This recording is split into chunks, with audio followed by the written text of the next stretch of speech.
Hello students, ഇന്ന് നമ്മൾ discuss ചെയ്യുന്ന topic stages of consumer buying process എന്ന ടോപ്പിക്കാണ്. ഇത് 10 മാർക്സിന് ചോദിക്കാം. ആകെ 5 സ്റ്റെപ്സേ ഉള്ളൂ. ഈ കാണുന്ന പോലെ ഇതേ ഓർഡറിൽ തന്നെയാണ് നമ്മൾ എഴുതേണ്ടത്. അതായത് ഒരു കൺസ്യൂമർ, ഒരു കസ്റ്റമർ ഒരു പ്രോഡക്റ്റ് വാങ്ങിക്കാനായിട്ട് എന്തൊക്കെ പ്രിപ്പറേഷൻസ് ഉണ്ട്, എങ്ങനെയാണ് അയാൾ ആ പ്രോഡക്റ്റ് ചൂസ് ചെയ്യുന്നത്, എവിടെ പോയാണ് വാങ്ങിക്കുന്നത്, എങ്ങനെയാണത് ചൂസ് ചെയ്യുന്നത്, വാങ്ങിക്കഴിഞ്ഞതിന് ശേഷം അയാളുടെ എക്സ്പീരിയൻസ് എന്തൊക്കെയാണ്, ഇങ്ങനത്തെ ഒരു സ്റ്റെപ്പ് ബൈ സ്റ്റെപ്പ് പ്രോസസ്സ്. അതിനെയാണ് stages of consumer buying process എന്നുകൊണ്ട് ഉദ്ദേശിച്ചിരിക്കുന്നത്. ഓരോ ടെക്സ്റ്റ് ബുക്കിലും ഓരോ രീതിയിലാണ് കൊടുത്തിരിക്കുന്നത്. ഞാനിപ്പോൾ യൂസ് ചെയ്തിരിക്കുന്ന ടെക്സ്റ്റ് ബുക്കിൽ ഒരു 5 സ്റ്റെപ്സിൻ്റെ ഈ ഒരു ഫോമാറ്റിലാണ് കൊടുത്തിരിക്കുന്നത്. അത് ആദ്യം പ്രോബ്ലം റെക്കഗ്നിഷൻ എന്ന് പറഞ്ഞ സ്റ്റേജിൽ തുടങ്ങും. അതിനുശേഷം information search, evaluation of alternatives, പിന്നെ പർച്ചേസ് ഡിസിഷൻ, അവസാനം പോസ്റ്റ് പർച്ചേസ് ബിഹേവിയർ. അങ്ങനെ 5 സ്റ്റെപ്സാണുള്ളത്. നമുക്കിതിലെ ഓരോ സ്റ്റെപ്സും ഡീറ്റെയിൽഡായിട്ട് ഡിസ്കസ് ചെയ്യാം. നമുക്ക് 2 കേസ് സ്റ്റഡി നമുക്ക് എക്സ്പ്ലെയിൻ ചെയ്തുകൊണ്ട് ഇത് എങ്ങനെയാണെന്ന് നമുക്ക് പറയാം. 2 കേസ് സ്റ്റഡി മീൻസ് ഒരേ പ്രോഡക്റ്റ് തന്നെയാണ്. നമ്മൾ ഒരു സ്മാർട്ട് ഫോൺ പർച്ചേസ് ചെയ്യുന്നു. അതിൽ 2 കേസ് നമുക്ക് കൺസിഡർ ചെയ്യാം. ആദ്യത്തെ കേസ് ഒരു ഓൺലൈൻ സ്റ്റഡിക്ക് വേണ്ടി, സ്വന്തം മകനോ മകൾക്കോ കുഞ്ഞിന് ഓൺലൈൻ സ്റ്റഡിക്ക് വേണ്ടി ഒരു സ്മാർട്ട് ഫോൺ വാങ്ങിക്കണം. ഒരു പേരൻറ്റ് സ്മാർട്ട് ഫോൺ വാങ്ങിക്കാനായിട്ട് തീരുമാനിച്ചു. മക്കൾക്ക്, കുഞ്ഞിന് വേണ്ടി, പഠിക്കാൻ വേണ്ടി മാത്രമായിട്ട്. അയാൾ തന്നെ സ്മാർട്ട് ഫോൺ ഉപയോഗിക്കുന്നില്ല, അയാളോ അയാളുടെ വൈഫോ സ്മാർട്ട് ഫോൺ ഉപയോഗിക്കുന്നില്ല. പക്ഷേ ഓൺലൈൻ സ്റ്റഡി ആയതുകൊണ്ട് വീട്ടിലത്തേക്ക് ഒരു സ്മാർട്ട് ഫോൺ വാങ്ങിക്കുന്നു. അതിൽ ഉപയോഗം എന്ന് പറയുന്നത് കുഞ്ഞിന് പഠിക്കുക എന്ന ഉപയോഗം മാത്രമേ ഉള്ളൂ, അല്ലാതെ അവർക്ക് സ്മാർട്ട് ഫോണിൻ്റെ യാതൊരു ആവശ്യവുമില്ല പേരൻസിന്. അപ്പം അതിന് ഉള്ള അത് ഒരു കേസ്. രണ്ടാമത്തെ കേസ്, നമ്മളെ പോലുള്ള ഒരാൾ സ്മാർട്ട് ഫോൺ വാങ്ങിക്കാനായിട്ട് എന്തൊക്കെ കാര്യങ്ങൾ ചെയ്യുന്നു, അത് രണ്ടാമത്തെ കേസ്. ഈ 2 കേസും കൂടെ കമ്പയർ ചെയ്താണ് ഞാൻ ഈ ഒരു പോർഷൻ പറയുന്നത്. അപ്പം ഒരു സ്മാർട്ട് ഫോൺ പർച്ചേസ് ചെയ്യാനായിട്ട് എടുക്കുന്ന തയ്യാറെടുപ്പുകളും ബാക്കി കാര്യങ്ങളുമൊക്കെ. അപ്പോൾ ആദ്യത്തെ സ്റ്റെപ്പ് നമ്മളോട് ഡിസ്കസ് ചെയ്യാം. നമുക്ക് ഈ ഓരോ സ്റ്റെപ്പായിട്ട് നമുക്ക് ഡിസ്കസ് ചെയ്യാം. ആദ്യത്തത് പ്രോബ്ലം റെക്കഗ്നിഷൻ എന്ന സ്റ്റെപ്പ്. അതായത് എന്തിനാണ് നമ്മൾ ഒരു സ്മാർട്ട് ഫോൺ വാങ്ങിക്കുന്നത്, എന്താവശ്യത്തിനാണ് എന്ന കാര്യം. എന്തെങ്കിലും ഒരു ആവശ്യം നിറവേറ്റാൻ വേണ്ടിയാണല്ലോ, എന്തെങ്കിലും നമ്മുടെ ഒരു നീഡ് സാറ്റിസ്ഫൈ ചെയ്യാൻ വേണ്ടിയാണ്. ആ നീഡ് ഉള്ളതുകൊണ്ട് അത് സാറ്റിസ്ഫൈ ചെയ്യാനും വേണ്ടിയാണ് നമ്മളൊരു സ്മാർട്ട് ഫോൺ വാങ്ങിക്കാനായിട്ട് വിചാരിക്കുന്നത്. അപ്പം ആദ്യത്തെ രക്ഷകർത്താവിൻ്റെ ഉദ്ദേശം, അയാൾ സ്മാർട്ട് ഫോൺ വാങ്ങിക്കാനുള്ള കാര്യം എന്താണെന്ന് വെച്ചാൽ അയാളുടെ കുഞ്ഞിന് ഓൺലൈൻ ക്ലാസ്സിന് വേണ്ടി. അപ്പം വീഡിയോ കോൾസ് വേണം, ഈ സൂം ആപ്പൊക്കെ വർക്ക് ചെയ്യണം, പിന്നെ വാട്സാപ്പ് ക്ലാസ് ടീച്ചറുമായിട്ട് സംസാരിക്കണം, ബാക്കി ടീച്ചേഴ്സിന് അസൈൻമെൻറ്റ് സെൻഡ് ചെയ്ത് കൊടുക്കാനും അതിന് വേണ്ടി ഒരു വാട്സാപ്പ് വേണം. പിന്നെ ഓൺലൈൻ ക്ലാസ് വീഡിയോ സെഷൻസ് കാണണം എന്നുള്ളതുകൊണ്ട് ഒരു ബിഗർ സ്ക്രീൻ വേണം. പിന്നെ ഒബ്വിയസ്ലി നല്ല ബാറ്ററി ലൈഫ് വേണം. പിന്നെ അയാൾക്ക് കൂടുതൽ അറിയത്തില്ല, അതുകൊണ്ട് തന്നെ അയാളുടെ ഉദ്ദേശം എന്ന് പറഞ്ഞാൽ ഈ ഓൺലൈൻ സ്റ്റഡി റിലേറ്റഡ് ആയിട്ടുള്ള ആപ്സൊക്കെ ഉണ്ടെങ്കിൽ അതൊന്ന് ഇൻസ്റ്റാൾ ചെയ്യണം. അയാൾക്ക് തന്നെ അറിയത്തില്ല എന്തൊക്കെയുണ്ടെന്ന്. ഇൻസ്റ്റാൾ ചെയ്യണം. പിന്നെ സർവീസ് സെൻറ്റേഴ്സ്, എന്തെങ്കിലും കംപ്ലയിൻറ്റ് വന്നാൽ ഉടനെ നന്നാക്കാൻ പറ്റണം, അതുകൊണ്ട് സർവീസ് സെൻറ്റേഴ്സ് വേണം. അയാളുടെ കയ്യിൽ ഒരു ബഡ്ജറ്റ് ഒരു 8000 രൂപയുണ്ട്, 8000 റുപ്പീസ് ഉണ്ട്. അയാൾക്ക് ഈ സ്മാർട്ട് ഫോണിനെ പറ്റി ഒന്നുമേ അറിയത്തില്ല. ഈ ഒരു സ്മാർട്ട് ഫോൺ വേണം, നല്ലൊരു സ്മാർട്ട് ഫോൺ വേണം എന്ന് മാത്രമേ അയാൾക്ക് അറിയത്തുള്ളൂ. പിന്നെ എന്തിനു വേണ്ടിയാണ് അയാൾ വാങ്ങിക്കുന്നത് എന്ന ക്ലിയർ ആയിട്ടൊരു ഐഡിയ അയാൾക്കുണ്ട് എന്ന് വേണമെങ്കിൽ പറയാം. ഈ ക്ലിയർ ആയിട്ടുള്ള ഐഡിയ കിട്ടിയത് ഒരു പക്ഷേ അയാൾ കുഞ്ഞിനോട് തന്നെ ചോദിച്ചു കാണും, അല്ലെങ്കിൽ ബാക്കി റിലേറ്റീവ്സിനോടോ ഫ്രണ്ട്സിനോടൊക്കെ ചോദിച്ചു കാണാം. അങ്ങനെയാണ് ഇങ്ങനത്തെ കാര്യങ്ങളെല്ലാം അങ്ങേർക്ക് മനസ്സിലായതെന്ന് കരുതാം. നമ്മളെ സംബന്ധിച്ചിടത്തോളം നമുക്ക് ആക്ച്വലി ക്ലിയർ ആയിട്ടൊരു ഐഡിയ ഇല്ല എന്ന് തന്നെ പറയാം. നമുക്ക് വേണ്ടത് നല്ലൊരു ഗെയിമിംഗ് പെർഫോമൻസ് വേണം, നല്ല ക്യാമറ വേണം ഫോണിൽ, നല്ല ബാറ്ററി ലൈഫ് വേണം, കണ്ട എല്ലാ ആപ്സും അതിൽ ഇൻസ്റ്റാൾ ചെയ്യാൻ പറ്റണം, നമുക്ക് സോഫ്റ്റ്വെയർ അപ്ഡേറ്റ്സ് എല്ലാം കറക്റ്റായിട്ട് വേണം. നമ്മളൊരു 15,000 ബഡ്ജറ്റും ഉണ്ട്. സത്യം പറഞ്ഞാൽ ഇത്രയും സാധനങ്ങളെല്ലാം കൂടെ ഉണ്ടാക്കാനായിട്ട് 15,000 ബഡ്ജറ്റൊന്നും പോലെ, പക്ഷേ നമ്മുടെ അത്രയും കാശാണ് ഉള്ളത്, അതിൽ ഇത്രയും സാധനങ്ങൾ വേണം. ആ ഒരു സെറ്റപ്പാണ് നമ്മുടെ ഇത്. നമ്മൾ ക്ലിയർ പിൻ പോയിൻ്റ് ചെയ്ത് നമുക്ക് കറക്റ്റായിട്ട് പറയാൻ ഒക്കത്തില്ല. ചില ആൾക്കാർക്ക് പറയാം ഗെയിമിങ്ങിന് വേണ്ടി മാത്രമായിട്ടാണ് സ്മാർട്ട് ഫോൺ വേണ്ടത്, അല്ലെങ്കിൽ ക്യാമറയ്ക്ക് വേണ്ടി മാത്രമായിട്ട് സ്മാർട്ട് ഫോൺ വേണ്ടത് എന്നൊക്കെ പറയുന്ന ആൾക്കാരുണ്ട്. അങ്ങനെ അല്ലാതെ ജനറലൈസ് ചെയ്ത് പറയുകയാണെങ്കിൽ നമുക്ക് സത്യം പറഞ്ഞാൽ ക്ലിയർ ആയിട്ടൊരു ഐഡിയ ഇല്ല എന്തിനാണ് വേണ്ടത്. നമുക്ക് എല്ലാ കാര്യങ്ങളും നടക്കണം എന്നുള്ള രീതിയാണ്. നമുക്ക് ഇതിനെപ്പറ്റി കൂടുതൽ അറിവുണ്ട്, അതുകൊണ്ട് തന്നെയാണ് നമ്മൾ അങ്ങനെ ഒന്ന് ചിന്തിക്കുന്നത്. അധികം അറിവില്ലാത്ത ആൾക്കാർക്ക് അവരുടെ ആവശ്യം എന്താണെന്ന് ക്ലിയർ ആയിട്ട് അറിയാം. അപ്പോൾ ഇതാണ് പ്രോബ്ലം റെക്കഗ്നിഷൻ എന്ന് പറയുന്ന സ്റ്റെപ്പ്. ഇനി അടുത്ത സ്റ്റെപ്പ് എന്ന് പറയുന്നത് ഇൻഫോർമേഷൻ സെർച്ച്. അതായത് നമ്മൾ ആ പ്രോഡക്റ്റിനെ പറ്റി അറിയുന്നു, എങ്ങനെയാണ് പ്രോഡക്റ്റ് ചൂസ് ചെയ്യേണ്ടത് എന്ന് തീരുമാനിക്കാനായിട്ട് പ്രോഡക്റ്റിനെ പറ്റിയുള്ള ഒരു വേണ്ട കാര്യങ്ങളെല്ലാം നമ്മൾ സെർച്ച് ചെയ്തെടുക്കുന്നു, കണ്ടെത്തുന്നു എന്തൊക്കെയാണ് വേണ്ടതെന്ന്. നമ്മുടെ ഈ പേരൻറ്റിനെ സംബന്ധിച്ചിടത്തോളം അയാൾ ഈ ഫോണിനെ പറ്റി ആ ഫോണിൽ എന്തൊക്കെ ഫീച്ചേഴ്സ് വേണം, എവിടെ പോയി വാങ്ങിക്കണം, എത്ര രൂപ ഒരു ഫോണിനാകും, ആ ഫോണിൽ എന്തൊക്കെ കാര്യങ്ങൾ ഇൻസ്റ്റാൾ ചെയ്യേണ്ടതായിട്ടുണ്ട്, ഇങ്ങനത്തെ കാര്യങ്ങളെല്ലാം ചോദിച്ച് മനസ്സിലാക്കുന്നത് മേ ബി നെയ്ബേഴ്സിനോടായിരിക്കും. അയൽവക്കത്തുള്ള ആൾക്കാരോട് ചോദിക്കും അവരുടെ ഫോൺ ഏതാണ്, ആ ഫോൺ വാങ്ങിച്ച് എവിടെ നിന്നാണ്, ഏത് കമ്പനിയാണ് നല്ലത്, കാരണം ഇയാൾക്ക് അതിനെ പറ്റിയൊന്നും അറിയത്തില്ല. അപ്പോൾ നെയ്ബേഴ്സിനോടായിരിക്കും ചോദിക്കുന്നത്, മേ ബി അയാളുടെ സുഹൃത്തുക്കളോടായിരിക്കും ചോദിക്കുന്നത്, കൂടെ വർക്ക് ചെയ്യുന്ന ആൾക്കാരോട് ചോദിച്ചെന്ന് വരാം, റിലേറ്റീവ്സിനോട് ചോദിച്ചെന്ന് വരാം, മറ്റ് സ്റ്റുഡൻസിന് അയാൾ മകൻ്റെ കൂടെ പഠിക്കുന്ന മറ്റ് സ്റ്റുഡൻസിൻ്റെ പേരൻസിനോട് അവരുടെ മകന് എന്ത് ഫോണാണ് വാങ്ങിച്ചു കൊടുത്തത് എന്നതിനെ പറ്റി വേണമെങ്കിൽ ചോദിക്കാം. അല്ലെങ്കിൽ ക്ലാസ് ടീച്ചറിനെ തന്നെ വിളിച്ച് ചോദിച്ചെന്നിരിക്കാം. ഇനി ഒന്നും അല്ലെങ്കിൽ ചിലപ്പം പത്രത്തിൽ ഓരോ കടയുടെ പരസ്യം നോക്കി അതിൽ ഉള്ള ഫോണിലുള്ള കാര്യങ്ങളൊക്കെ അയാൾ നോട്ട് ചെയ്ത് തന്നിരിക്കാം. അപ്പം അങ്ങനെയൊക്കെ ആയിരിക്കും അയാൾ മനസ്സിലാക്കുന്ന ഒരു ഫോണിനെ പറ്റി എന്തൊക്കെ ഫീച്ചേഴ്സ് വേണമെന്നും ഒരു ഫോണിന് എത്ര രൂപയാവുമെന്നും അതിൻ്റെ കാര്യങ്ങളും ബാക്കി ഡീറ്റെയിൽസും എല്ലാം അയാൾ കണ്ടെത്തുന്നത് ഇങ്ങനത്തെ സോഴ്സിൽ നിന്നായിരിക്കും. അതിനാണ് ഇൻഫർമേഷൻ സെർച്ച് എന്നുകൊണ്ട് ഉദ്ദേശിച്ചിരിക്കുന്നത്. പക്ഷേ നമ്മളെ സംബന്ധിച്ചിടത്തോളം നമുക്ക് ഇതിനെപ്പറ്റി കൂടുതൽ അറിയാവുന്നതുകൊണ്ട് നമ്മൾ ഗൂഗിളിൽ സെർച്ച് ചെയ്യും, യൂട്യൂബിൽ റിവ്യൂസ് കാണും, സ്പെക്സ് എല്ലാം എടുക്കുന്ന GSM അറീനയിലായിരിക്കും, ആമസോണിലും ഫ്ലിപ്കാർട്ടിലും ഓരോ മോഡൽസ് നമുക്ക് നോക്കാൻ അറിയാം, അത് നോക്കി തന്നെ ബാക്കി ഇൻഫർമേഷൻസ് എല്ലാം കളക്ട് ചെയ്യും. പിന്നെ ഫേസ്ബുക്ക്, ടെലിഗ്രാം ഗ്രൂപ്പ്സ് ഒക്കെ ഒരുപാടുണ്ട്, നമുക്ക് ഒപ്പീനിയൻസ് ചോദിക്കാനും. ഓക്കെ, പിന്നെ ഈ ഫോൺ വാങ്ങിച്ച ഫ്രണ്ട്സും ഉണ്ട്, നമ്മുടെ കൂടെയുള്ള ഫ്രണ്ട്സിനോട് എന്നെ ചോദിക്കും, യൂസേഴ്സ് ഫോൺ ഉപയോഗിക്കുന്ന ഫ്രണ്ട്സിനോട് എന്നെ ചോദിക്കും എങ്ങനെയാണ് ഫോൺ എന്നെ പറ്റി ചോദിക്കും. അപ്പം കൂടുതൽ കാര്യങ്ങൾ അറിയാവുന്നതുകൊണ്ട് തന്നെ കൂടുതൽ ഇൻഫർമേഷൻ കളക്ട് ചെയ്യാനുള്ള ഓപ്പർച്യൂണിറ്റീസും നമുക്കുണ്ട്. പക്ഷേ ഈ പാരൻറ്റിൻ്റെ കാര്യം നോക്കുകയാണെങ്കിൽ അത് വളരെ ലിമിറ്റഡ് ആണ് എന്ന് തന്നെ പറയാം. പക്ഷേ എന്നാൽ പോലും അയാൾക്ക് പറ്റുന്ന രീതിയിലുള്ള ഇൻഫർമേഷൻ എല്ലാം അയാൾ കളക്ട് ചെയ്തിട്ടുണ്ട്. ആ സ്റ്റേജിനാണ് ഇൻഫർമേഷൻ സെർച്ച് എന്നുകൊണ്ട് ഉദ്ദേശിച്ചിരിക്കുന്നത്, ഒരു പ്രോഡക്റ്റ് വാങ്ങിക്കാനായിട്ടുള്ള ഇൻഫർമേഷൻ സെർച്ച്. അപ്പോൾ ഇങ്ങനെ ചോദിക്കുമ്പോൾ തന്നെ ഇപ്പോൾ നെയ്ബേഴ്സോ അല്ലെങ്കിൽ ഫ്രണ്ട്സോ പറയും ഇന്ന കടയിൽ പോയി വാങ്ങിക്കുന്നതായിരിക്കും നല്ലത്, അവിടെ നല്ല ഫോൺസ് ഉണ്ട് എന്ന് പറയും. അപ്പോൾ അത് കേട്ട് വിശ്വസിച്ചായിരിക്കും അയാൾ ആ കടയിലോട്ട് കയറി ചെല്ലുന്നത്. നമ്മളെ സംബന്ധിച്ചിടത്തോളം നമുക്കറിയാം, ഫ്ലിപ്കാർട്ട് അല്ലെങ്കിൽ ആമസോൺ ഓൺലൈൻ പർച്ചേസ് ആണെങ്കിൽ ഫ്ലിപ്കാർട്ട് അല്ലെങ്കിൽ ആമസോൺ ആയിരിക്കണം, ഓരോ മോഡൽസും ഏതിലാണ് അവൈലബിൾ ആണ് നമുക്കറിയാം. നമ്മൾ അതിൽ നിന്ന് അല്ലെങ്കിൽ കൂട്ടുകാരോട് ചോദിക്കുമ്പോൾ അവർ പറഞ്ഞു തരും എന്ന മോഡൽ ഏത് ഓൺലൈൻ സൈറ്റിലാണ് ഉള്ളതെന്ന് അവർ പറയും. അതിന് പ്രകാരം നമ്മൾ പോയി നോക്കുകയും ചെയ്യും. അപ്പോൾ ഇതാണ് രണ്ടാമത്തെ ഇൻഫർമേഷൻ സെർച്ച് എന്ന് പറഞ്ഞാൽ. മൂന്നാമത്തത് ഇവാലുവേഷൻ ഓഫ് ആൾട്ടർനേറ്റീവ്സ്. അതായത് നമ്മുടെ ആവശ്യം എന്താണെന്ന് വെച്ചാൽ അതിനനുസരിച്ച് നമ്മൾ കുറച്ച് ഫോൺസിൻ്റെ ലിസ്റ്റ് അറേഞ്ച് ചെയ്തെടുക്കും. ആദ്യം നമുക്ക് ആ പേരൻറ്റിൻ്റെ കേസ് നമുക്ക് ഡിസ്കസ് ചെയ്യാം. അയാളിപ്പം അയൽവക്കത്തിലുള്ള ആൾ പറഞ്ഞതനുസരിച്ച് അല്ലെങ്കിൽ ഫ്രണ്ട്സ് പറഞ്ഞതനുസരിച്ച് ഒരു കടയിലോട്ട് ചെല്ലുന്നു, അവിടെ നോക്കുന്നു, അവിടുത്തെ സെയിൽസ്മാനോട് പറയുന്നു എനിക്ക് 8,000 റുപ്പീസിൻ്റെ ഒരു ഓൺലൈൻ ക്ലാസ്സിന് വേണ്ടിയുള്ള ഒരു ഫോൺ വേണം, നല്ല ബാറ്ററി വേണം, വലിയ ഡിസ്പ്ലേ വേണം, അതുകൊണ്ട് പിന്നെ ഈ വാട്സാപ്പും പഠിക്കാനുള്ള സോഫ്റ്റ്വെയർസൊക്കെ ഇൻസ്റ്റാൾ ചെയ്യാൻ പറ്റണം എന്ന് അയാളിങ്ങനെ പറയും. 8,000 രൂപയാണ് എൻ്റെ കയ്യിലുള്ളത് എന്നും പറയും ആ സെയിൽസ്മാനോട്. അപ്പോൾ സെയിൽസ്മാൻ ഒബ്വിയസ്ലി അവർക്ക് കമ്മീഷൻ കൂടുതലുള്ള ഫോൺസ് ആയിരിക്കും എടുത്ത് ഇങ്ങനെ നടത്തുന്നത്. മേ ബി ഓപ്പോയുടെയോ വിവോയുടെയും സാംസങ്ങിൻ്റെയും അല്ലെങ്കിൽ നോക്കിയുടെയൊക്കെ ഓരോ മോഡൽസ് വീതം അവരിങ്ങനെ നടത്തും. അവർ നടത്തുന്നത് ആക്ച്വലി അവർക്ക് കമ്മീഷൻ കൂടുതൽ കിട്ടുന്ന മോഡൽ ഏതാണോ അതായിരിക്കും അവരെടുത്ത് നടത്തി ഇങ്ങനെ വയ്ക്കുന്നത്.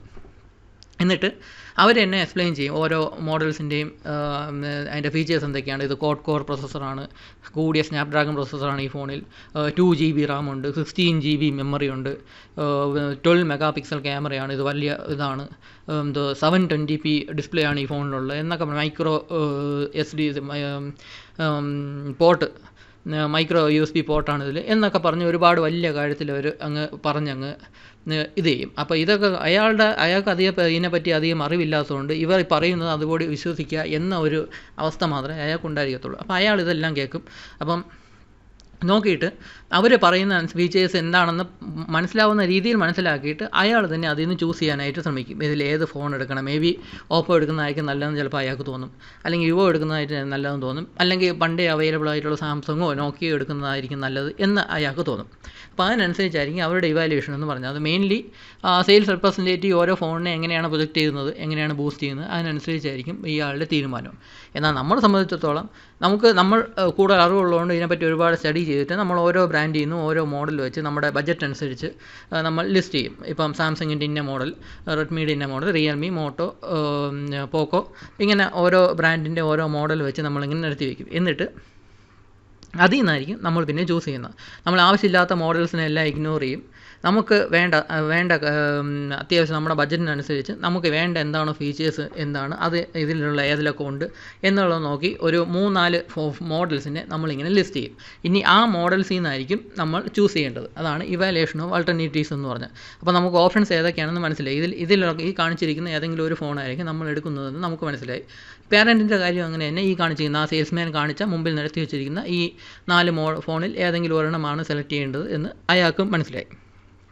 ആണ് ഇവാലുവേഷൻ ഓഫ് ആൾട്ടർനേറ്റീവ്സ് എന്ന് പറയുന്നത്. ഇനി അടുത്ത സ്റ്റെപ്പാണ് പർച്ചേസ് ഡിസിഷൻ. ഒരു ഫോൺ വാങ്ങിക്കാനുള്ള തീരുമാനം. നമ്മൾ നേരത്തെ നിരത്തി വെച്ച ഈ പാരൻറ്റിൻ്റെ കാര്യം പറയുകയാണെങ്കിൽ നേരത്തെ നിരത്തി വെച്ച ആ 4 മോഡൽസിൽ നിന്ന് ഏതെങ്കിലും ഒരെണ്ണം ചൂസ് ചെയ്യണം. അത് ചൂസ് ചെയ്യുന്ന മിക്കവാറും അവിടുത്തെ സെയിൽസ്മാനുള്ള അഭിപ്രായം ചോദിച്ചിട്ട് അയാളോട് പറയും ഇതിൽ ഏറ്റവും നല്ല ഫോൺ ഏതാണ് അത് തന്നെ വാങ്ങിക്കാമെന്ന് അയാളോട് തന്നെ പറയും. അയാൾ ഏറ്റവും കമ്മീഷൻ കൂടിയ ഫോൺ ഏതാണോ അതായിരിക്കും അയാൾ ചൂസ് ചെയ്യുന്നത്, ആ സെയിൽസ്മാൻ ചൂസ് ചെയ്യുന്നത്. അയാൾ പറയുന്ന ഈ ഓപ്പോ ഈ ഫോണായിരിക്കും ഏറ്റവും നല്ലത്, ഇതിലാണ് 8,000 രൂപ. ഇത് സത്യം പറഞ്ഞാൽ ഇവർ ഈ 8,000 റുപ്പീസ് ബഡ്ജറ്റ് എന്ന് പറയുകയാണെങ്കിൽ നിരത്തുന്നത് 9,000 10,000 റുപ്പീസിൻ്റെ ഫോണായിരിക്കും. അത് എന്നിട്ടായിരിക്കും 8,000 രൂപ, അത് 8,000 അതിൽ കുറഞ്ഞ ഫോൺ അവർ കാണിക്കത്തില്ല. 8,000 എന്ന് പറയുകയാണെങ്കിൽ 9,000 10,000 റുപ്പീസിൻ്റെ ഫോണായിരിക്കും അവർ നിരത്തി വയ്ക്കുന്നത്. എന്നിട്ട് അവർ പറയും 10,000 റുപ്പീസാണ് ഈ ഫോണിൽ, ഇതിൽ 2 GB റാം ഉണ്ട്, 16 GB മെമ്മറി ഉണ്ട്, നല്ല ക്യാമറയാണ്, നല്ല പെർഫോമൻസ് ആണ്, എല്ലാം നല്ലതാണ്, ഇവിടെ ഏറ്റവും കൂടുതൽ സെയിൽസ് ഉള്ള ഫോൺ ഈ ഒരു മോഡലാണ് എന്ന് പറഞ്ഞ് ഓപ്പോയോ അല്ലെങ്കിൽ വിവോയോ ഏതെങ്കിലും ഒരു ഫോൺ ഇങ്ങനെ കാണിക്കും. എന്നിട്ട് അവർ തന്നെ പറയും സാറിന് വേണമെങ്കിൽ ഞങ്ങൾ അതിൻ്റെ കവറും ടെമ്പേർഡ് ഗ്ലാസും ഒക്കെ ഫ്രീ ആയിട്ട് തരാം, വേണമെങ്കിൽ ഒരു 500 റുപ്പീസ് ഞങ്ങൾ ഡിസ്കൗണ്ടും തരാം എന്നൊക്കെ പറഞ്ഞ് അവർ പറയുന്ന മോഡൽ തന്നെയായിരിക്കും മിക്കവാറും അയാൾ ചൂസ് ചെയ്യുന്നത്. അവർ തന്നെ പറയുന്നത് സർവീസ് സെൻ്റർ തൊട്ടടുത്ത് തന്നെ ഉണ്ട് എന്നൊക്കെ പറഞ്ഞ് അയാളെ കൺവിൻസ് ചെയ്ത് ആ ഫോൺ എടുക്കാനായിട്ട് അയാളെ കൊണ്ട് നിർബന്ധിക്കും. അയാൾ അത് തന്നെ ആ ഫോൺ എടുക്കാനായിട്ട് തീരുമാനിക്കും. നമ്മുടെ കേസിലാണെങ്കിൽ നമ്മുടെ ആവശ്യങ്ങൾ എന്തൊക്കെയാണെന്ന് നോക്കും. ഗെയിമിംഗ് പെർഫോമൻസ് എങ്ങനെയാണ്, ക്യാമറ എങ്ങനെയാണ്, നമുക്ക് ബാറ്ററി ലൈഫ് ഉണ്ടോ എന്നുള്ള കാര്യം നമ്മളൊന്ന് അളവേ നോക്കിയിട്ട് നമ്മുടെ ബഡ്ജറ്റിനനുസരിച്ചുള്ള ഏതാണെന്ന് നോക്കി, ബാങ്ക് ഓഫേഴ്സ് എക്സ്ചേഞ്ച് ഓഫേഴ്സൊക്കെ ഉണ്ടോ എന്നൊക്കെ നോക്കി നമ്മുടെ ആവശ്യം സാറ്റിസ്ഫൈ ആകും എന്നുള്ള കൺസെപ്റ്റിൽ നമ്മൾ ഏതെങ്കിലും ഒരു ഫോൺ, ഏതെങ്കിലും റെഡ്മിയുടെ ഫോണാണെന്ന് കരുതിക്കോളൂ. റെഡ്മിയുടെ ഫോൺ നമ്മൾ അതിന് ഓർഡർ കൊടുക്കും. നമ്മൾ ഓൺലൈനിലായിരിക്കും ഓർഡർ കൊടുക്കുന്നത്. അപ്പം മേ ബി 15,000 ബഡ്ജറ്റും വന്ന് നമ്മൾ എടുക്കുന്നത് മേ ബി 17,000 ഫോണായിരിക്കും. ഇവിടെ 8,000 റുപ്പീസ് ബഡ്ജറ്റും കൊണ്ടുവന്ന് അയാളുടെ തലയിൽ 9,500 കൊടുത്ത് ഒരു ഫോൺ തലയിൽ കെട്ടി വയ്ക്കുന്നു. മേ ബി അതിൻ്റെ ആക്ച്വൽ പ്രൈസ് എന്ന് പറയുന്നത് 6,000 രൂപയ്ക്കുള്ള ഒരു ഫോണായിരിക്കും അതിനുള്ള ആക്ച്വലി. പക്ഷേ 9,500 വിലയിട്ട് ആ വിലയ്ക്കായിരിക്കും അങ്ങനെ തലയിൽ കെട്ടി വയ്ക്കുന്നത്. നമ്മൾ എഴുതുന്ന റെഡ്മിയുടെ ഫോൺ എടുക്കുമ്പോൾ 15,000 രൂപയുടെ ഫോൺ എന്ന് പറഞ്ഞാൽ മേ ബി 25,000 രൂപയുടെ ഫീച്ചേഴ്സ് അതിൻ്റെ അകത്തുണ്ട് എന്നുള്ള കൺസെപ്റ്റിലാണ് നമ്മൾ പോയി റെഡ്മിയുടെ 17,000 റുപ്പീസ് കൊടുത്ത് ഒരു ഫോൺ എടുക്കുന്നത്. അങ്ങനെ ഈ ഫോൺ പർച്ചേസ് ചെയ്യുന്ന ആ പ്രോഡക്റ്റ് പർച്ചേസ് ചെയ്യുന്ന ആ പോയിൻറ്റിനെ ആ സ്റ്റേജിനെ പർച്ചേസ് ഡിസിഷൻ എന്ന് പറയും. അതിനെയാണ് അവസാനത്തെ സ്റ്റേജ്, അതായത് പോസ്റ്റ് പർച്ചേസ് ബിഹേവിയർ. ഈ കമ്പനീസ് നിലനിൽക്കുന്നത് ആക്ച്വലി ഈ ഒരു സ്റ്റേജിൽ വെച്ച് കസ്റ്റമറിൻ്റെ ഫീഡ്ബാക്ക് എന്താണ്, അവരുടെ റെസ്പോൺസ് എന്താണ്, അവരുടെ റിയാക്ഷൻ എന്താണ് എന്ന് ബേസ് ചെയ്ത് വെച്ചിട്ടാണ് ഒരു കമ്പനിയുടെ സർവൈവൽ എന്ന് പറയുന്നത്. ഏറ്റവും കൂടുതൽ ഇമ്പോർട്ടൻസ് കമ്പനിക്ക് വരുന്നത് ഈ ഒരു സ്റ്റേജിലാണ്. ഇത് ആക്ച്വലി വാങ്ങിക്കഴിഞ്ഞതിന് ശേഷം അത് ഉപയോഗിച്ചതിന് ശേഷം ഒരു 1-2 മാസത്തിന് ശേഷം ഈ കസ്റ്റമർ ഈ പ്രോഡക്റ്റിനെ പറ്റി എന്ത് ഫീൽ ചെയ്യുന്നു എന്നതാണ് ഈ പോസ്റ്റ് പർച്ചേസ് ബിഹേവിയർ എന്നുകൊണ്ട് ഉദ്ദേശിക്കുന്നത്. ഫോൺ വാങ്ങിക്കഴിഞ്ഞ് അടുത്ത ദിവസം എങ്ങനെ തോന്നുന്നു എന്നല്ല, 1-2 മാസം കഴിഞ്ഞ് ഉപയോഗത്തിൻ്റെ ഇത് വെച്ചിട്ട് ആ പ്രോഡക്റ്റിൽ അയാൾ സംതൃപ്തനാണോ, സാറ്റിസ്ഫൈഡ് ആണോ എന്നുള്ള ഒരു അഭിപ്രായമാണ് ഈ പോസ്റ്റ് പർച്ചേസ് ബിഹേവിയർ എന്നുകൊണ്ട് ഉദ്ദേശിച്ചിരിക്കുന്നത്. ഈ പേരൻറ്റിൻ്റെ കേസ് എടുക്കുകയാണെങ്കിൽ അയാൾ ആകെ ഉപയോഗിക്കുന്നത് സൂം ക്ലാസ്സസ്, മകന് സൂം ക്ലാസ്സസ് ഡെയിലി ഒരു 1-2 മണിക്കൂറിൻ്റെ സൂം ക്ലാസ് കാണും. അതിന് വേണ്ടി മാത്രമാണ് അയാളത് ഉപയോഗിക്കുന്നത്. അപ്പോൾ അതിന് സ്പീക്കറും ഒരു ഫ്രണ്ട് ക്യാമറയും നല്ല ഡിസ്പ്ലേയും ഉണ്ടെങ്കിൽ ആ കാര്യം അങ്ങ് നടന്നോളും. മാത്രമല്ല ഈ ക്ലാസ് കഴിഞ്ഞ ഉടനെ തന്നെ അവർ ഫോൺ ചാർജ് ചെയ്യാനും വയ്ക്കും. അതുകൊണ്ട് തന്നെ ബാറ്ററി ലൈഫിൻ്റെ യാതൊരു പ്രശ്നവും ആ ഫോണിന് വരുന്നില്ല. പിന്നെ ആകെപ്പാട് അതിലൊരു വാട്സാപ്പും ഒരു സൂം ആപ്പും കൂടിപ്പോയ പിന്നെ ഗൂഗിൾ ക്ലാസ് റൂം ഇങ്ങനത്തെ 2-3 ആപ്സ് മാത്രമേ ഇൻസ്റ്റാൾ ചെയ്തിട്ടുള്ളൂ ആ ഫോണിൽ. അതുകൊണ്ട് തന്നെ ആ ഫോണിൽ ആവശ്യത്തിന് ഇതും കിട്ടും, ആവശ്യത്തിന് സ്പീഡും കാണും, ലാഗൊന്നും കാണത്തില്ല. ലാഗ് ഉണ്ടെങ്കിൽ തന്നെ അത് തിരിച്ചറിയാനുള്ള അറിവ് ഒരു പക്ഷേ അയാൾക്ക് കാണത്തില്ല. ആവശ്യത്തിന് 720p ഫുൾ HD ഡിസ്പ്ലേ ഒന്നും ഇല്ലാത്ത 720p റെസൊല്യൂഷനുള്ള ഡിസ്പ്ലേ ആണെങ്കിൽ പോലും അയാൾ വിചാരിക്കും അതാണ് ഏറ്റവും നല്ല ഡിസ്പ്ലേ എന്ന് വിചാരിക്കും. അയാൾക്ക് വേറെ കുഴപ്പമൊന്നുമില്ല. ഇപ്പം അസൈൻമെൻറ്റ് എഴുതി അത് ഫോട്ടോ എടുക്കുന്ന നല്ല ക്ലാരിറ്റിയിൽ ഫോട്ടോ വന്നില്ല എങ്കിൽ മേ ബി അയാൾ കുറ്റം പറയുന്നത് ചിലപ്പം വീട്ടിലെ മുറി കിട്ടിയാണ് ട്യൂബിനിരിക്കുക അയാൾ കുറ്റം പറയുന്നത്, അല്ല ഫോണിൻ്റെ ക്യാമറ അയാൾ കുറ്റം പറയത്തില്ല. അപ്പോൾ അങ്ങനെയൊക്കെ ഉള്ള ഒരാളായിരിക്കും. അപ്പോൾ അതുകൊണ്ട് തന്നെ അയാളുടെ ആവശ്യങ്ങളെല്ലാം കാര്യമായിട്ട് നടക്കുന്നുണ്ട്. അയാൾ കടയിൽ പോയി വാങ്ങിച്ച് ഡീലിങ്സ് എല്ലാം കറക്റ്റായിരുന്നു, നല്ല സെയിൽസ്മാൻ വളരെ നല്ല രീതിയിൽ ബിഹേവ് ചെയ്തു, അവർ പറഞ്ഞൊരു ഫോൺ വാങ്ങിച്ചു. ആ ഫോൺ അങ്ങനെയുടെ ഉപയോഗത്തിന് വച്ചിട്ട് അത് ഫുള്ളി സാറ്റിസ്ഫൈഡ് ആണെന്ന് പറയാം. വേറെ ആരെങ്കിലും അയാളോട് ഇങ്ങനെ ഫോൺ ഒപ്പീനിയൻ ചോദിക്കുകയാണെങ്കിൽ അയാൾ പറയും ഓപ്പോ ഫോൺ തന്നെയാണ് ഏറ്റവും നല്ലത്, 10,000 ഏറ്റവും നല്ല ഫോണാണ് ഇതെന്ന് അയാളും പറയും. ഈ ഇന്ന കടയിൽ പോയി വാങ്ങിക്കുന്നതാണ് ഏറ്റവും നല്ലതെന്നും ആ കസ്റ്റമർ തീർച്ചയായിട്ടും പറയും. അയാൾക്ക് അറിയത്തില്ല അയാളുടെ കയ്യിൽ ഫോൺ മോശമാണെന്നോ അല്ലെങ്കിൽ വെറും 5,000 6,000 രൂപയുടെ ഫോണാണ് 10,000 രൂപ കൊടുത്ത് അങ്ങനെ വാങ്ങിച്ചതെന്നോ അങ്ങേർക്ക് അറിയത്തില്ല. പക്ഷേ അയാളുടെ ആവശ്യം എന്താണെന്നോ അത് നിറവേറ്റുന്നുണ്ട് ആ ഫോൺ വെച്ച്. അതുകൊണ്ട് ഫുള്ളി സാറ്റിസ്ഫൈഡ് ആണെന്ന് പറയാം അയാൾ. എന്നാൽ നമ്മുടെ കേസാണെങ്കിൽ നമ്മൾ 15,000 ബഡ്ജറ്റും വെച്ചിട്ട് 17,000 ഒരു ഫോണാണ് എടുത്തത്. നമ്മുടെ ഉപയോഗം വെച്ചിട്ട് ഒരു 25,000 30,000 ഫോണായിരുന്നു എടുക്കേണ്ടിയിരുന്നത്. എന്നിട്ട് നമ്മൾ എടുത്തത് ഈ 17,000 ഫോണാണ് എടുത്തു വെച്ചത്. എന്നിട്ട് നമ്മൾ കിട്ടിയ അന്ന് മുതൽ ഫുൾ ടൈം ഗെയിമിംഗ് ആയിരിക്കും. അപ്പോൾ ഗെയിം കളിക്കുമ്പോൾ ഒബ്വിയസ്ലി ഒരു ഫോൺ ഏത് ഫോണായിരുന്നാലും അത് ഹീറ്റാവും. ഗ്ലാസ് ബാക്കും കൂടെ ഉള്ള ഫോൺ അതിൻ്റെ കൂടെ കവറും കൂടെ ഇട്ടിട്ട് അതിൻ്റെ പുറത്ത് ചാർജ് ചെയ്യാനും കൂടെ വെച്ചിട്ടായിരിക്കും നമ്മൾ ഗെയിം കളിച്ചുകൊണ്ടിരിക്കുന്നത്. എന്തായാലും ആ ഫോൺ ഹീറ്റാവും. ഗെയിം കളിക്കുമ്പോഴും ഹീറ്റാവും, ചാർജ് ചെയ്യുമ്പോഴും ഏത് ഫോണും ഹീറ്റാവും. അതുപോലെ തന്നെ കൂട്ടിട്ടിൽ പോയി ഫോട്ടോ എടുത്തിട്ട് അതിൽ ഒന്നും തെളിയാത്തപ്പം ക്യാമറയെ കുറ്റം, ക്യാമറ കൊള്ളത്തില്ല, ലോ ലൈറ്റിൽ ഫോട്ടോ എടുത്തിട്ട് ഒട്ടും തെളിച്ചമില്ല എന്ന് പറഞ്ഞുകൊണ്ടിരിക്കുക. നമ്മൾ ഇരുട്ടത്ത് പോയി ഫോട്ടോ എടുത്തത് കുറ്റമല്ല, അത് കിട്ടാത്ത ഫോണിനാണ് കുഴപ്പം. പിന്നെ ഇപ്പോഴത്തെ ഡിസ്പ്ലേ എന്ന് പറയുന്നത് എന്തെങ്കിലും ഒരു ബ്ലൂ ടിൻ്റ് ആയിരിക്കും ഒന്നുകിൽ, അല്ലെങ്കിൽ എന്തെങ്കിലും യെല്ലോ ടിൻ്റ് ആയിരിക്കും. അത് സെറ്റിങ്സിൽ ചേഞ്ച് ചെയ്യാനായിട്ട് സാധിക്കും നമുക്ക്. അപ്പോൾ അതൊന്നും ചെയ്യാതെ ഫോണിൻ്റെ ഡിസ്പ്ലേക്ക് കളർ കറക്റ്റായിട്ടല്ല കാണിക്കുന്നതെന്നൊക്കെ പറഞ്ഞ് നമ്മൾ കണ്ണി കാണുന്ന എല്ലാ ആപ്സും കൂടെ ഇൻസ്റ്റാൾ ചെയ്തിട്ട് അവസാനം ഫോൺ ലാഗ് ചെയ്യുന്നതെന്നും പറഞ്ഞുകൊണ്ട് അതിനും ഫോണിന് തന്നെ കുറ്റം. അങ്ങനെ നമ്മൾ ഫുള്ളി ഡിസാറ്റിസ്ഫൈഡ് ആയിട്ടുള്ള ഒരു ഇതായിരിക്കും നമുക്ക് ആ ഫോണിൽ നിന്ന് കിട്ടുന്നത്. ഫോൺ വാങ്ങി 2 മാസം കഴിഞ്ഞിട്ട് ഇതേവരെ അപ്ഡേറ്റ് കിട്ടിയില്ല. എന്തിനാണ് അപ്ഡേറ്റ് കിട്ടുന്നതെന്ന് അറിയത്തില്ല. കിട്ടിയിട്ട് ഫോണിൻ്റെ ബാറ്ററി പോയി, ബാറ്ററി ചാർജ് കുറഞ്ഞു, ക്യാമറയിൽ ക്ലാരിറ്റി കുറഞ്ഞു എന്ന് പറയാൻ വേണ്ടിയായിരിക്കും. അപ്ഡേറ്റ് കിട്ടിയില്ല, 2 മാസമായിട്ട് അപ്ഡേറ്റ് കിട്ടിയില്ല എന്നൊക്കെ പറഞ്ഞുകൊണ്ട് നമ്മൾ ഒരുപാട് ബുദ്ധിമുട്ട് നമുക്ക് ഫീൽ ചെയ്യും. നമ്മൾ ഇത്രയും കാശ് കൊടുത്ത് വാങ്ങിച്ചിട്ടും ആ ഫോൺ നമ്മുടെ ഉപയോഗത്തിനനുസരിച്ച്, നമ്മുടെ എക്സ്പെക്റ്റേഷൻസ് അനുസരിച്ച് ആ ഫോൺ എത്തിയില്ല എന്നുള്ള ഇതിൽ നല്ല ഫോണാണോ അല്ലയോ എന്ന് നോക്കാതെ നമ്മൾ വാങ്ങിക്കേണ്ടിയിരുന്ന ഒരു 30,000 റുപ്പീസ് കൊടുത്ത് വാങ്ങിക്കേണ്ട ഫോണായിരുന്നു നമ്മൾ 17,000 കൊടുത്ത് വാങ്ങിച്ചതാണ്. അത്രത്തോളം യൂസ് നമുക്കുണ്ടായിരുന്നു. 30,000 ഫോണിൽ സാധിക്കാൻ പറ്റുന്ന അത്രത്തോളം യൂസായിരുന്നു നമുക്കുണ്ടായിരുന്നത്. പക്ഷേ നമ്മൾ എന്നിട്ട് 17,000 ഒരു ഫോണാണ് വാങ്ങിച്ചത്, എന്നിട്ട് ഫോണിന് കുറ്റം. അപ്പം നമ്മളതിൽ ഫുള്ളി ഡിസാറ്റിസ്ഫൈഡ് ആയിരിക്കും. കയ്യിലുള്ള ഫോൺ നല്ലതാണെങ്കിൽ പോലും നമ്മുടെ ഉപയോഗം അത്രത്തോളം കൂടുതലായതുകൊണ്ടും നമ്മുടെ എക്സ്പെക്റ്റേഷൻസ് അതിനനുസരിച്ച് കൂടിപ്പോയി. പക്ഷേ നമ്മുടെ വാങ്ങിച്ച ഫോൺ ആ ഒരു എക്സ്പെക്റ്റേഷൻസ് കീപ്പപ്പ് ചെയ്യാൻ പറ്റിയില്ല എന്നുള്ളതുകൊണ്ട് നമ്മൾ ഫുള്ളി ഡിസാറ്റിസ്ഫൈഡ് ആയിരിക്കും. അതുകൊണ്ട് തന്നെ നമ്മളോട് മറ്റാരെങ്കിലും ചോദിക്കുകയാണെങ്കിൽ ഈ ഫോൺ ഇനി ആരും എടുക്കരുത്, ഈ ബ്രാൻഡിൻ്റെ ഫോൺ ആരും എടുക്കരുത് എന്ന് പറഞ്ഞുകൊണ്ടിരിക്കുകയും ചെയ്യും നമ്മൾ. അപ്പോൾ ഇതാണ് ഡിഫറെൻറ്റ് കൈൻഡ്സ് ഓഫ് പെർസെപ്ഷൻ എന്ന് പറയുന്നത്. ഒരാളുടെ കയ്യിൽ മോശം ഫോണാണെങ്കിൽ പോലും അയാളുടെ ഉപയോഗത്തിനനുസരിച്ചുള്ള ഫോണാണ് അയാളെടുത്തത്, അല്ലെങ്കിൽ അതുകൊണ്ട് തന്നെ അയാൾ ഫുള്ളി സാറ്റിസ്ഫൈഡ് ആണെന്ന് പറയാം. എന്നാൽ രണ്ടാമത്താണ് നമ്മുടെ പോലെ ഒരാളാണെങ്കിൽ നമ്മുടെ ഉപയോഗം എന്ന് പറഞ്ഞാൽ വളരെ കൂടുതലായിരുന്നു, ആ ലെവലിലുള്ള ഫോണല്ല നമ്മളെടുത്തത്. അതുകൊണ്ട് തന്നെ ആ ഫോൺ ആ ലെവലിൽ വെച്ച് പെർഫോമൻസ് കാണിക്കാൻ സാധിച്ചില്ല. അതിന് ഫോണിനാണ് കുറ്റം. നമ്മൾ കൂടുതൽ കാശ് സ്പെൻഡ് ചെയ്ത് കുറച്ചും കൂടെ കൂടിയ ഫോൺ എടുക്കേണ്ടതായിരുന്നു, പക്ഷേ ആ ലെവലിൽ നമ്മൾ എടുത്തില്ല. അപ്പോൾ അതുകൊണ്ട് ബേസിക്കലി നമ്മുടെ കുറ്റം ആയിരുന്നെങ്കിൽ പോലും ഫോണിൻ്റെ തലയിൽ കുറ്റം വെച്ച് നമ്മൾ പഠിച്ചായിരുന്നു. അപ്പോൾ എന്താണെന്നാലും ഈ പോസ്റ്റ് പർച്ചേസ് ബിഹേവിയർ എന്ന് പറയുന്നത് ഒരു കസ്റ്റമറിൻ്റെ സാറ്റിസ്ഫാക്ഷൻ എങ്ങനെയാണ്, പ്രോഡക്റ്റ് യൂസ് ചെയ്തതിന് ശേഷം അയാളുടെ സാറ്റിസ്ഫാക്ഷൻ എങ്ങനെയാണ് എന്ന് മെഷർ ചെയ്യുന്ന ഒരു സംഭവമാണ്. കസ്റ്റമേഴ്സ് ഹാപ്പി ആണെങ്കിൽ മാത്രമേ ആ കമ്പനിക്ക് സർവൈവ് ചെയ്യാൻ സാധിക്കത്തുള്ളൂ. അപ്പം ഇതാണ് ഈ നമ്മുടെ പറഞ്ഞുകൊണ്ടിരുന്ന ടോപ്പിക്കായ stages of consumer buying process. ഒരു പ്രോഡക്റ്റ് പർച്ചേസ് ചെയ്യാനായിട്ട് അതിൻ്റെ പ്രോബ്ലം റെക്കഗ്നീഷൻ മുതൽ പോസ്റ്റ് പർച്ചേസ് വരെയുള്ള ഡിഫറെൻറ്റ് സ്റ്റേജസ്. ആദ്യം എന്തിനാണ് നമ്മൾ ആ പ്രോഡക്റ്റ് വാങ്ങേണ്ടത്, ആ പ്രോഡക്റ്റിൽ നിന്ന് എന്താണ് നമ്മൾ എക്സ്പെക്റ്റ് ചെയ്യുന്നത് എന്ന് മനസ്സിലാക്കുക. രണ്ടാമത്തെ ആ പ്രോഡക്റ്റിനെ പറ്റിയുള്ള കളക്ട് ചെയ്യാൻ പറ്റുന്ന ഇൻഫർമേഷൻ എല്ലാം കളക്ട് ചെയ്യുക. അത് കഴിഞ്ഞിട്ട് അതിനെ ബേസ് ചെയ്ത് നമ്മൾ കുറച്ച് പ്രോഡക്റ്റ്സ് ലിസ്റ്റ് ചെയ്യുക. അതിൽ നിന്ന് ഏതെങ്കിലും ആയിരിക്കും നമ്മൾ ചൂസ് ചെയ്യേണ്ടത്. എന്നിട്ട് നമ്മുടെ ആവശ്യത്തിനനുസരിച്ചുള്ള ഒരു പ്രോഡക്റ്റ് നമ്മൾ ചൂസ് ചെയ്യുക. ചൂസ് ചെയ്ത് കഴിഞ്ഞാൽ അത് ഉപയോഗിച്ചതിന് ശേഷം നമ്മുടെ ഉണ്ടാകുന്ന റെസ്പോൺസ് എന്താണ്, നമ്മുടെ ഫീഡ്ബാക്ക് എന്താണ്, അതാണ് അവസാനത്തെ പോസ്റ്റ് പർച്ചേസ് ബിഹേവിയർ എന്ന് പറയുന്നത്. അപ്പോൾ ഇത്രയും സ്റ്റേജസ് ചേർന്നതാണ് stages of consumer buying process എന്നത്. നിങ്ങൾ എക്സാമിന് ഈ സ്റ്റേജസ് എഴുതുക, അതിൻ്റെ അകത്ത് എഴുതാനുള്ള വേണമെങ്കിൽ ഇതിലേക്ക് ഏതെങ്കിലും ഒരു കേസ് സ്റ്റഡി നിങ്ങൾക്ക് അതിൻ്റെ എക്സാമ്പിളായിട്ട് നിങ്ങൾക്ക് എഴുതി വയ്ക്കാനും സാധിക്കും, എക്സാം ഉണ്ട് എങ്കിൽ. അപ്പോൾ ഇത്രയാണ് നമ്മൾ ഈ കൺസ്യൂമർ ബിഹേവിയർ എന്ന് പറയുന്ന ടോപ്പിക്ക് നമുക്ക് പഠിക്കേണ്ട പോർഷൻസ് ഇത്രയാണ്. അപ്പം ഇന്നത്തെ വീഡിയോയിൽ ഇത്രയേ ഉള്ളൂ. Thank you.